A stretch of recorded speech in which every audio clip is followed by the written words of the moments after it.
Está chegando para conversar ao vivo conosco é a Rani Ferreira, ela que é médica urologista da clínica Veridium. Hoje vai falar com a gente sobre incontinência urinária. Doutora Rani, sua estreia conosco aqui, bom dia, bem-vinda. Bom dia, Ariane, bom dia, Diego. Gostaria de dar bom dia também a quem nos ouve e nos vê e pedir desculpa pela voz, essa normalmente não é minha voz, mas vocês devem estar vendo isso acontecer com outras pessoas também, então eu estou um pouquinho mais rouca que o habitual, mas se algum paciente eventualmente me ouvir, ele vai achar que não sou eu. Mais uma vítima da seca, né? Mais uma vítima de Brasília. Muito bem, mas seguimos aqui. Doutora, então a gente fala sobre incontinência urinária e começo te perguntando o conceito. Quando a gente fala sobre isso, acho que muita gente pensa ou pode pensar de imediato que é alguém que não consegue segurar a urina por alguma razão. É isso? Tem mais alguma coisa? É exatamente isso, Ariane. Então, assim, a incontinência, o conceito é quando o paciente ou a paciente perde xixi. Então, ele acaba fazendo xixi sem ter o desejo. Existem vários tipos de formas, né? Várias formas de perder xixi.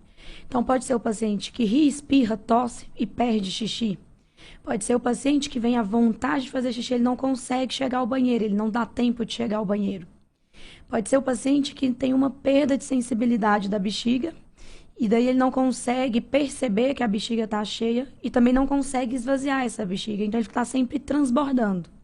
Então, tem várias formas de perder xixi e, a depender da forma, a gente direciona o tratamento. Então, e a gente também pensa nos fatores de riscos relacionados a isso, mas é uma coisa que acomete homens e mulheres, isso pode acontecer com crianças. Então, tem condições que dificultam as crianças, às vezes, a saírem das fraldas, justamente por conta dessa questão da incontinência. Às vezes, para uma bexiga mais sensível, uma bexiga hiperativa, essas crianças não conseguem sair tão facilmente das fraldas como outras. Então, a perda de xixi é isso, é perder quando não quer. Você não está querendo fazer xixi naquele momento, e aí acaba ali escapando, às vezes, gotinhas, jatos. Alguns pacientes perdem de molhar o chão mesmo, assim. É uma situação constrangedora para essas pessoas. Doutora Rani, bem-vinda à Nova Brasil FM. Pois é, você falou a palavra que me levaria à pergunta que eu faria, o constrangimento, né? Eu imagino até que pacientes que tenham a incontinência urinária também devam demonstrar algum tipo até de irritabilidade com essa situação, né? Você não ter o controle da sua própria urina, ansiedade, o medo de estar em um lugar público, até mesmo no ambiente de trabalho. É um trabalho que imagino os urologistas também precisem de uma equipe multidisciplinar até para lidar com essa pessoa, né? Com certeza, Diego. Assim, eu quando entrei na urologia, eu não pensei que eu iria trabalhar muito com incontinência. Mas quando você vê o paciente e você vê ele depois do tratamento, isso é muito reconfortante, é muito gostoso. Então, é o paciente que chega constrangido, que evita sair de casa. Eu já tive história de pacientes que não queriam viajar porque como que iam ficar na casa de alguém, se perde xixi, se eventualmente faz na cama. Então, é uma situação que gera estresse, que gera ansiedade, que gera constrangimento. O paciente tem vergonha, ele tem receio de estar cheirando a urina.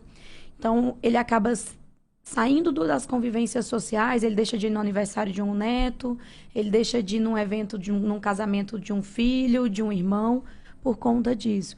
Então, quando chega pra gente, esse paciente, ele tá eu falo que ele tá num ciclo, né, de medo, de uma situação muito ruim. Então, pra gente tirar é um trabalho inicialmente muito intenso e depois a gente vai conseguindo deixar menos intervenções e esse paciente caminhar sozinho, contendo essa melhora da incontinência.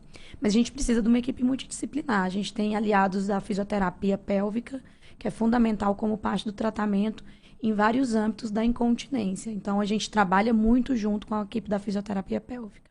E, doutora, você falou rapidamente que é um problema que pode acometer tanto os homens quanto as mulheres. O homem ou a mulher acaba sendo mais acometido por alguma razão específica ou é alguma coisa equalizada? E queria te perguntar também se existe uma faixa etária em que as pessoas costumam ou podem ser mais acometidas por esse tipo de problema. Então, depende muito. As incontinências de urgência, que é essa de ter que sair correndo, que geralmente está associada à bexiga hiperativa, ela é bem equalizada entre homens e mulheres. As mulheres acabam tendo mais manifestações de incontinência por uma questão de anatomia. Então, o canal da urina, a uretra, né? Na mulher ele é curtinho, no homem ele acompanha a genitália masculina, então ele é mais longo. Então esse homem tem um mecanismo protetor natural. tá? Então, as mulheres acabam tendo mais incontinência de uma forma global, por essa questão de anatomia, por uma questão de condição de nascimento mesmo. Uhum. Então, as mulheres gestam, as mulheres passam por uma questão de menopausa, e isso são fatores que contam de forma negativa para essas mulheres. Então, as mulheres acabam tendo mais manifestações, às vezes manifestações mais exuberantes. Só que também tem outras condições que acabam acometendo os homens que geralmente as mulheres têm menos, como essa bexiga mais preguiçosa, vamos dizer assim, e que acaba transbordando urina. Então, as mulheres têm menos isso, enquanto os homens, por uma questão de próstata, eles às vezes não tratam e acabam levando a essa perda de sensibilidade da bexiga, a essa perda de capacidade de contração da bexiga, e aí eles têm outros tipos de incontinência. Mas, de uma forma global, as mulheres acabam perdendo mais urina que os homens. 8 horas e 19 minutos, você está na 97,5 FM, hoje é dia da nossa coluna de saúde e bem-estar. A gente está conversando ao vivo com a doutora Rani Ferreira, urologista da clínica Veridium, sobre o tema incontinência urinária. Se você tem alguma dúvida sobre esse assunto, ainda dá tempo de você mandar um WhatsApp nova para a gente no número 981484631. Doutora, você já relatou alguns tipos de incontinência aí, mas vamos tentar elencar para ficar bem didático para o nosso ouvinte, ver se eu já aprendi. Tem a da bexiga hiperativa. Isso. O que é o da bexiga hiperativa? A bexiga hiperativa é uma bexiga que não deixa o paciente quieto, vamos dizer assim. Entendi. O normal de urinar é a bexiga enchendo, e ela vai avisando aos poucos que está enchendo, e você vai tendo essa percepção, e aí você fala, não, tá ok. Consegue controlar, você vai segurar. ao banheiro, você manda o comando para a bexiga do cérebro, e aí você faz o xixi. Okay. Na bexiga hiperativa, ela não tem paciência para isso, não. Ela contrai a hora que ela quer, ela faz o que ela quer. Entendo. Então, na hora que o paciente, às vezes, está com um pouquinho de xixi ali, ela já contrai ativamente, e o entendimento do organismo é que está muito cheio, que se não correr, vai escapar tudo. Então, essa é a incontinência urinária de urgência. Então, quando vem à vontade, ela vem muito súbita e o paciente tem que sair correndo para o banheiro e normalmente não dá tempo. Então, às vezes, a gente está falando de um paciente idoso, um paciente, às vezes, jovem, mas que tem uma dificuldade de mobilidade. Então, é um paciente, às vezes, que não vai conseguir correr a tempo, ou que vai molhar o chão, vai acabar escorregando, caindo. Então, é uma incontinência que não só perde em qualidade de vida, mas oferece riscos adicionais a esses pacientes. E essa é a incontinência de urgência. De urgência, ok. Um outro tipo? A incontinência urinária de esforço. De esforço. Que é a rir, espirrar, tossir, levantar bruscamente ali e perder um pouco, às vezes até muito xixi, sem tá preparado, né? Sem esperar. Não era o momento de urinar e esse paciente acaba perdendo xixi. Então ri tanto que fiz xixi nas calças. Isso existe, então? Existe, é real. É possível acontecer. E, doutora, alguém que tem, por exemplo, o hábito de prender xixi, o que demora muito para ir ao banheiro, ficar segurando, isso pode ser um caminho para que ela tenha uma disfunção e até uma incontinência urinária ou não tem nada a ver? Pode ser. Então, não só de incontinência. Então, esse paciente, a bexiga é um órgão que ela tem uma certa capacidade de treino. Então, a fisioterapia se alia muito nessa capacidade de treinar a bexiga. Então, o paciente que segura muito, a pessoa que segura muito, ela pode treinar a bexiga dela a ir bloqueando as informações. Então, é uma bexiga que vai parar de avisar que tá cheia, que é como se fosse assim... eu aviso, ele não vai ao banheiro, então eu vou avisar pra quê, né? Então, é mais ou menos isso. Ele vai treinando a bexiga a não avisar. Qual que é as consequências práticas disso? Essa perda de sensibilidade da bexiga, que é fundamental. A gente não quer ela nem de mais nem de menos.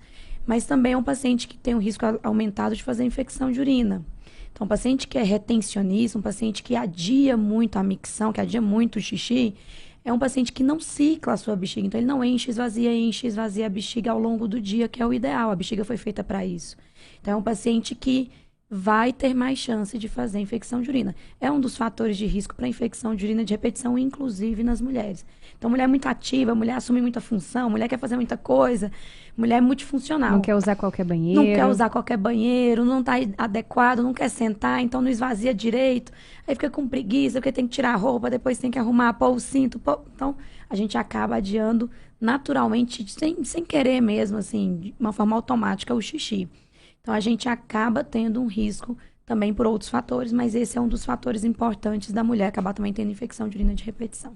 Estamos aprendendo tudo hoje aqui sobre incontinência urinária com a doutora Rani Ferreira. Doutora, quais são os tratamentos disponíveis? Imagino eu aqui, na minha cabeça de leigo, que talvez em alguns casos seja necessário o uso de sonda, né?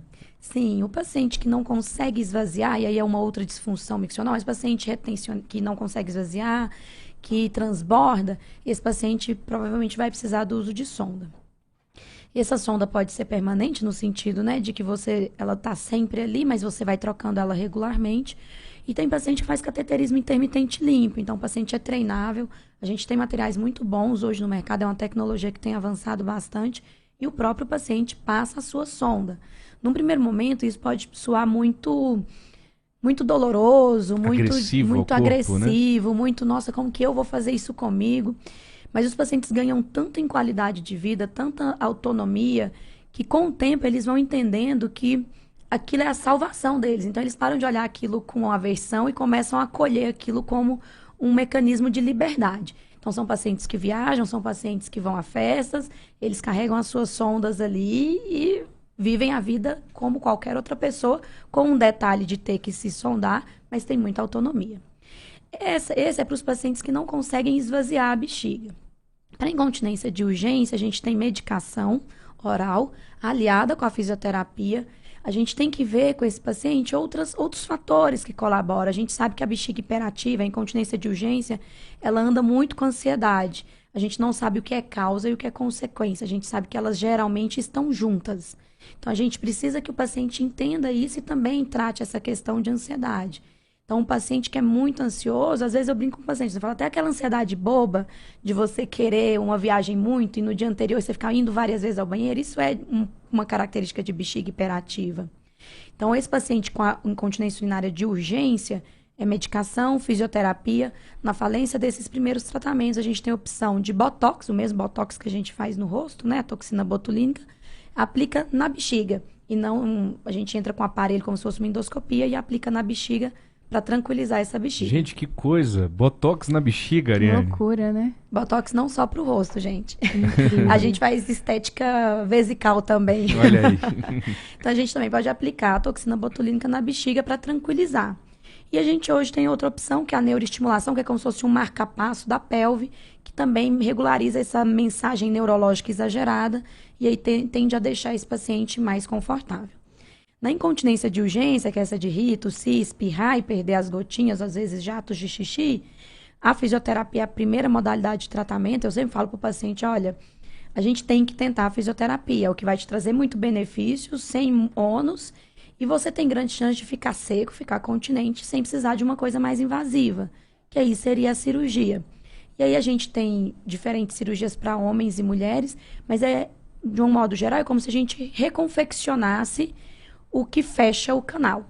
Então, para a mulher de um jeito, para o homem é de outro, mas é como se a gente apertasse um pouquinho mais o canal para dificultar a saída do xixi, para diminuir essa perda súbita ali, quando faz muita pressão, esse xixi acabar escapando. E, doutora, 2 perguntas em uma. É sempre tratável ou, em alguns casos, a pessoa vai ter de conviver com a incontinência urinária para sempre, por uma questão ou outra? E depois, se esse quadro se caracteriza pela pessoa sentir que a bexiga está cheia, e aí, por exemplo, tosse, sorri e tem esses escapes, ou ela sente que a bexiga não está cheia e mesmo assim ela não consegue controlar? Eu vou responder a primeira primeiro, a segunda primeiro. Tá. Então, assim, tem os 2 tipos. Então, tem paciente que não tem essa percepção, que está com a bexiga cheia, espirra, tem pouquinho xixi, mas espirra, ri, tosse e perde gotinhas. Tá. E tem um paciente que está realmente com a bexiga cheia e aí acaba perdendo também umas gotinhas. Então, não é necessariamente associado a bexiga estar ou não cheia. Esses pacientes, eles tendem a evitar a bexiga cheia para evitar perder grandes quantidades. Então, é um paciente que acaba... Eu falo para o paciente, você é o paciente que conhece todos os banheiros da onde você vai? Ele diz, sim, eu conheço. Você conhece do restaurante, do shopping? Conheço. Então, não tá legal. Então, dá para a gente melhorar isso daqui. Então, não é necessariamente associado a bexiga cheia, tá? E aí, falando sobre convivência com a incontinência, depende.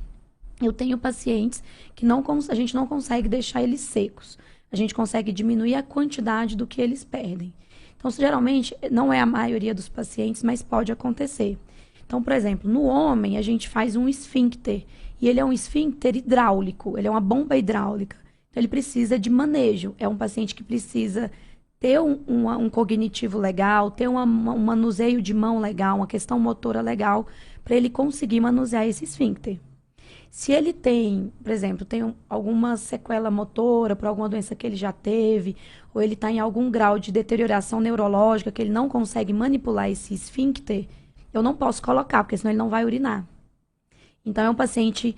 Eu sempre falo para o paciente, entre reter e urinar, sempre é melhor que você urine. Sim. Porque o paciente que retém, ele tem risco aumentado de infecção de urina, ele tem risco de fazer uma lesão renal, uma doença renal grave. Então, as complicações de não urinar são piores. Alguns pacientes, poucos pacientes ainda bem ficam assim, mas isso pode acontecer, da gente não conseguir deixar o paciente, às vezes, completamente seco. Mas a gente consegue diminuir, consegue fazer com que ele ganhe tempo entre uma perda e outra. E a gente tem mecanismos para melhorar, de alguma forma, essa qualidade de vida. Então, tem alguns coletores externos que a gente coloca, o paciente fica perdendo a urina nesse coletor, não fica com cheiro de xixi, ele consegue sair, consegue passear, consegue fazer as coisas que ele quer fazer, sem estar necessariamente associado a esses estigmas da incontinência de urina, né? Então, vários pacientes falam, Rani, eu não quero ficar mais velho e cheirando urina, usando fralda e tudo mais. Então, a gente consegue dar um pouco de qualidade de vida dentro daquele cenário de continuar perdendo urina. Muito bem, 8 horas e 29 minutos. Essa foi a doutora Rani Ferreira, da Clínica Verídio, nos dando uma aula geral aqui sobre incontinência urinária. Doutora Rani, muito obrigado pela estreia sua aqui com a gente na 97,5 FM. E a voz até que você saiu bem, hein? Nessa seca aqui, mas tá tudo bem, foi ótimo. Foi ótimo, deu para se virar bem. Obrigada, doutora, até a próxima. Obrigada, Ariane, obrigada, Diego. E aí eu queria, né, falar sobre a clínica. A gente tem muitos especialistas, a gente tem pessoas que trabalham exclusivamente com disfunções miccionais na clínica. E a gente tenta ter esse atendimento muito individualizado, entender realmente que o paciente tem essa demanda e que a gente precisa acolher não só como médico, não só como urologista. A gente tem que abranger o resto. E me comprometo da próxima estar com a voz um pouquinho melhor. Imagina. Desde que não seja em agosto. É complicado. 8 horas e 30 minutos, essa foi a nossa coluna de saúde e bem-estar, sempre às quartas-feiras aqui no Jornal Nova Brasil, Brasília.